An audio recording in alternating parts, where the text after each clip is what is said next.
हुई परंपरा है। भगवान शंकराचार्य ने दो विधाएं स्थापित की, एक शस्त्र और एक शास्त्र। दोनों से ही धर्म की रक्षा होती है। शस्त्र भी चाहिए, शक्ति भी चाहिए और शास्त्र भी चाहिए। हमारे सनातन धर्म में क्या बातें हैं, क्या विशेषता है, क्या परंपरा है, उसको बतलाने के लिए महापुरुष, महामंडलेश्वरंद विद्वान महापुरुष, इनकी भी स्थापना हुई, शंकराचार्य की स्थापना हुई। और धर्म रक्षा के लिए जो अनेक अनेक पुरुषार्थ किए जाते हैं, उसके लिए हमारे यहाँ पर भगवान शंकराचार्य ने अखाड़ों का भी निर्माण किया। उसमें से हम लोगों का सौभाग्य है कि हम लोग श्री पंचायती अखाड़ा महानिर्वाण से जुड़े हुए हैं। हम लोग के लिए गौरव है।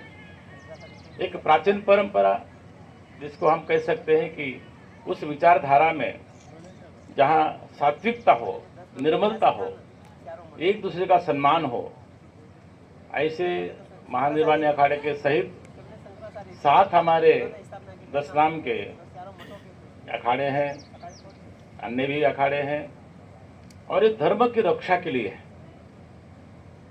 तो ऐसे ही क्रम में हमारे दयालपुरी जी महाराज यहाँ पर रहे, बहुत समय तक रहे। उनका प्रेम, सद्भाव और हमारे इस परंपरा को चलाने में उनका योगदान सदा हम लोग याद करते रहेंगे। ऐसे देखा जाता है कि जो नर्मदा का तट है, यहाँ जितने स्थान हैं सभी के सभी दिव्य हैं, परंतु यहाँ पर मंगलाथ महादेव, अंगारेश्वर महादेव, जिनके नाम से हम लोग यहाँ पर जानते हैं, और अनेक महापुरुष यहाँ पर विराजमान होते हैं, बैठते हैं। ऐसा दिव्य स्थान पर आज इस गद्दी पर हमारे बहुत ही सुलझे हुए जानकार, जैसे आप लोगों ने श्रवण किया, इस गद्दी के इस परंपरा पर हमारे महंत दयालपुरी जी महाराज को आज हम लोगों ने यहाँ पर चादर भी प्रदान की है, पट्टाभिषेक किया है।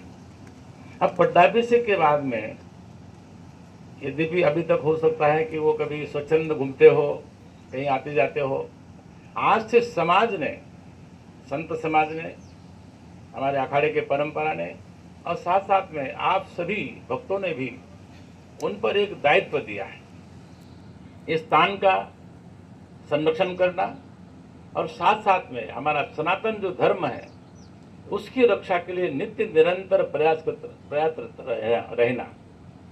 तो मुझे लगता है कि ऐसे व्यक्ति पर ही भार सौंपा जाता है जो सक्षम हो।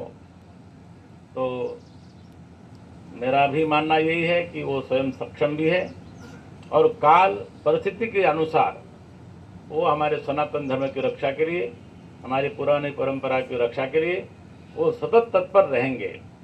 तो आज यही भावना से हम लोग ब्रह्मलीन दयालपुरी जी महाराज के प्रति अपने श्रद्धांजलि, अपनी अलोकराजपुरी जी महाराज के प्रति अपने श्रद्धांजलि, पुष्पांजलि, और जो वर्तमान में जो दयालपुरी जी महाराज विराजमान हैं, इनके प्रति अपनी सद्भावना, और बड़े जो महापुरुष है उनका आशीर्वाद, जो सामान्य है उनका नमो नारायण, और जो भक्त मंडल है वो आशीर्वाद अपना ग्रहण करे उनसे। ऐसे हमारे दयालपुरी जी महाराज आज से इस स्थान के वाहक हो गए हैं।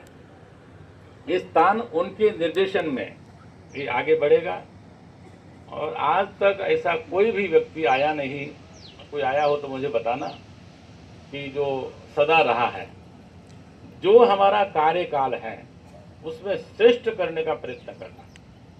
जो हम लोग श्रेष्ठ कर सकते हैं अपने जीवन में, अपने लिए तो सब जीते हैं, परंतु जो धर्म के लिए, समाज के लिए, राष्ट्र के लिए जीता है वही महान होता है।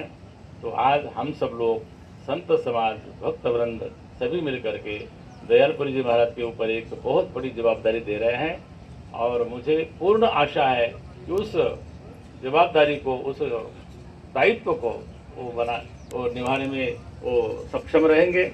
और यही आज हम लोग परम श्रद्धेय लोकराजपुरी जी महाराज के चरणों में प्रार्थना करते हुए उनको वो भी आशीर्वाद प्रदान करते रहे। इतना कहते हुए अपने वाणी को विराम। ओम शांति शांति शांति।